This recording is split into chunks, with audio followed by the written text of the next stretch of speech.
Bonjour, c'est Carole Carat sur Feel Good. Cette fois-ci, une nouvelle émission, un nouveau format, le format Feel Good with You, où je suis là pour répondre à vos questions.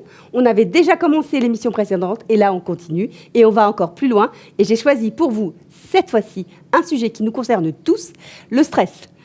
Alors, on va commencer tout de suite avec une première question qui est la question de Patricia. Le stress, tout le monde en parle. C'est quoi ?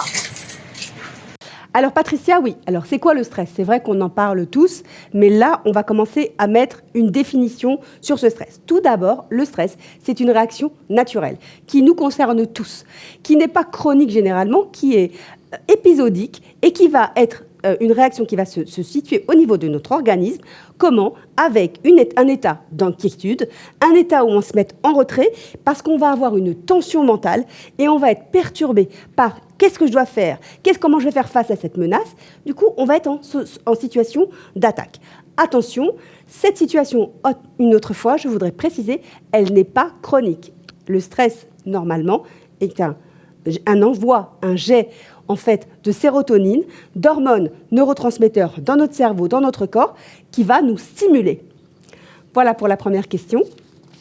On passe à la deuxième question, et là, c'est la question de Salomé. Bonjour Carole, j'aurais une question. Quelles sont les conséquences du stress sur mon corps et sur ma peau ? Merci. Alors très bien Salomé, concernant les conséquences, elles sont doubles. Elles peuvent être sur le corps, mais également sur la peau. Tout d'abord sur le corps. Qu'est-ce qu'on va voir quand une personne est stressée ? Tout d'abord, elle va présenter des problèmes de sommeil. Une personne stressée est une personne qui ne dort pas bien, qui présente des symptômes d'insomnie, qui se réveille donc souvent dans la nuit, qui se réveille fatiguée puisqu'elle n'a pas un sommeil réparateur. Également, elle va avoir un problème au niveau digestif, une difficulté à digérer puisque le fait qu'elle ne soit pas calme, sa digestion va mal se passer. Elle va également avoir des problèmes de migraine. Être stressé peut donner très mal à la tête, une pression, une tension artérielle qui augmente, une température du corps qui augmente, mais également une augmentation de la fréquence cardiaque. Au niveau de la peau est très liée avec le cerveau. Pourquoi ? Parce que les deux dégagent des neurotransmetteurs communs qui sont la sérotonine. Donc, c'est-à-dire que la peau est le premier élément qui va montrer que le stress est présent chez une personne. On peut voir des eczémas, du psoriasis, de l'acné, des boutons de fièvre, mais également, on va voir sur la peau un problème de peau sensible, une peau qui va rougir, une barrière cutanée qui est moins protectrice, donc la peau va être moins protégée contre les agressions extérieures, et donc on va avoir vraiment un effet énorme sur la peau quand on a une situation de stress. On passe à la troisième question, qui est la question qui a été posée par Michel. Bonjour Carole, j'aimerais savoir comment peut-on se faire protéger du stress ? Alors Michel, pour se protéger du stress, et ça on en a tous besoin aujourd'hui, c'est un conseil qui va nous servir à tous. Je vous demande de prendre des notes. La première chose, c'est de savoir évacuer son stress. On a entendu les news, on a entendu une mauvaise nouvelle, on ne peut pas la garder pour nous. Il faut évacuer notre corbeille. La première chose, c'est d'apprendre à respirer. Respirer de manière cohérente, c'est-à-dire en inspirant le calme, en expirant le stress. Une respiration abdominale. Je vous conseille de commencer le yoga, la sophrologie, ou alors d'écouter sur YouTube des séances de cohérence cardiaque pour vous aider à respirer. 5 minutes par jour, ça vous suffit.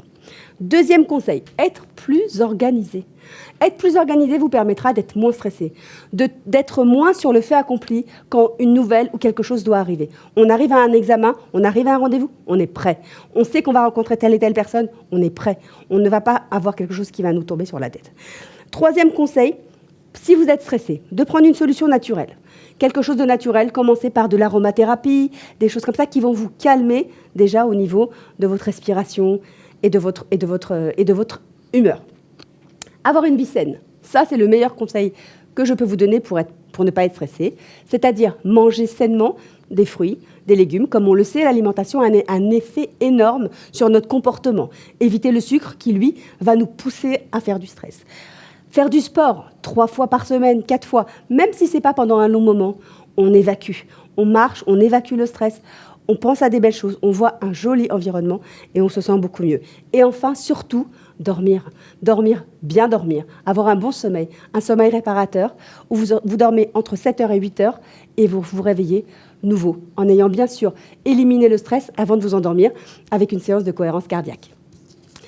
Voilà pour la question de Michel. On passe à notre dernière question aujourd'hui, donc, qui est celle de Sophie. Bonjour Carole.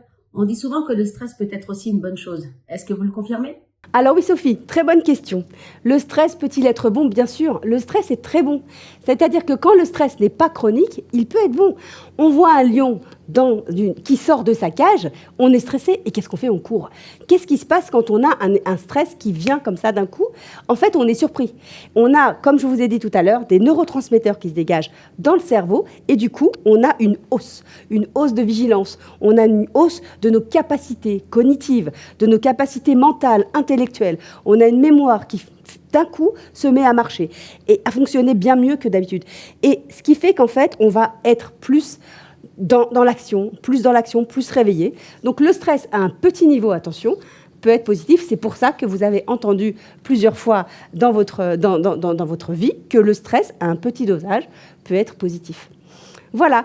J'ai répondu aujourd'hui, je pense avoir bien répondu à vos questions. J'espère que cela vous a apporté des bonnes réponses et que vous allez mettre à profit les conseils que vous avez eus aujourd'hui sur Feel Good. Je serai heureuse d'avoir vos commentaires que vous pouvez nous envoyer sur le WhatsApp de Tandem TV. Et du coup, je serai très heureuse de vous présenter ma prochaine émission. En attendant, ne stressez pas et à bientôt. Feel Good. Au revoir.